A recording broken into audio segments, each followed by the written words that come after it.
Well, today is September the 2nd, and this is part 10 of our study of the ministry of Jesus.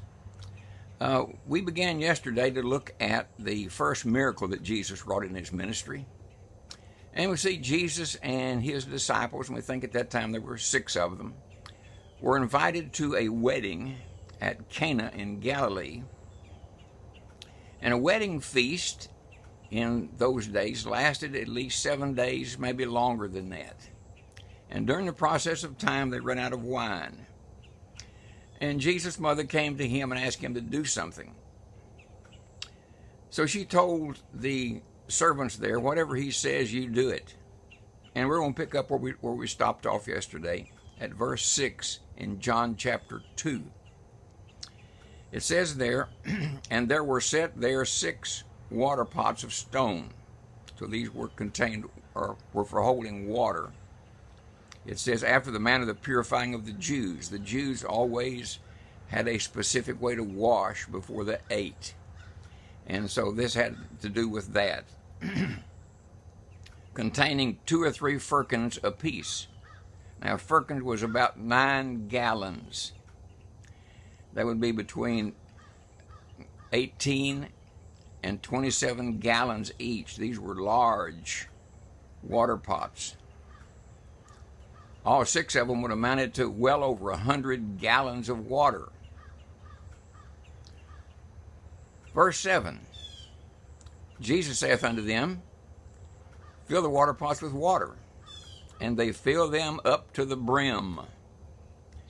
So not only did they just put water in them, but they filled them all the way up to the top. That way Jesus could not put anything in them because they were already full.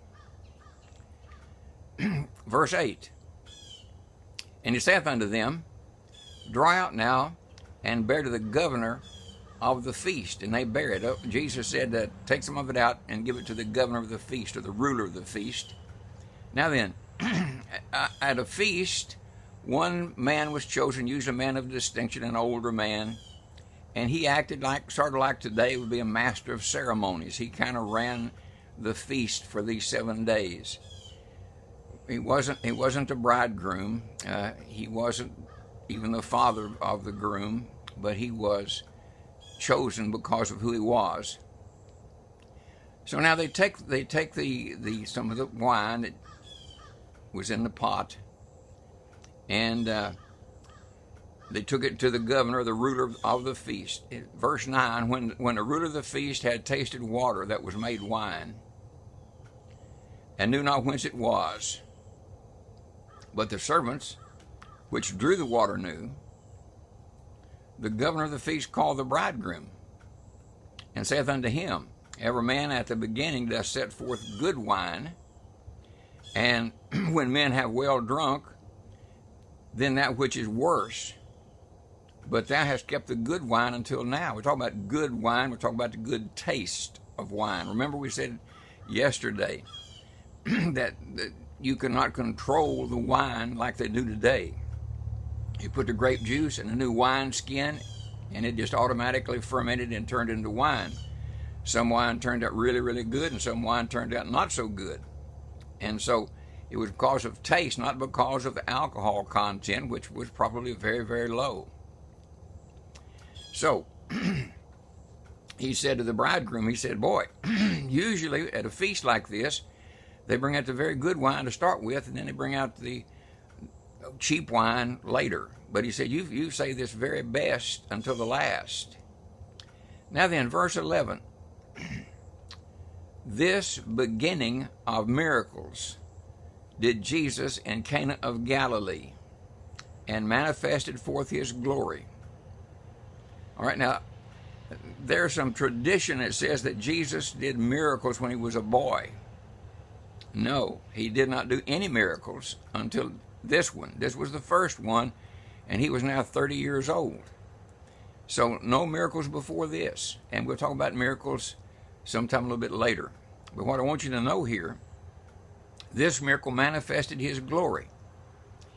What he had the power on earth to accomplish and to do. He was in control. Then, here's what I really want you to see in the last part of verse 11. and his disciples believed on him. Now, this miracle that he wrought, turning the water into wine, made his disciples, which this is brand new to them. I mean, they've just begun the journey with Jesus. And they see this great miracle, and they actually now believe and are trusting in him. Not completely, because we'll see that later, but they're now trusting in Jesus. So this miracle was done so that people would believe he was who he said he was, who he claimed to be. All right, time's up already this morning. So that's the first miracle that Jesus wrought, and the beginning of many, many miracles that he's going to perform during his ministry here on the earth. So until tomorrow, have a fantastic day today.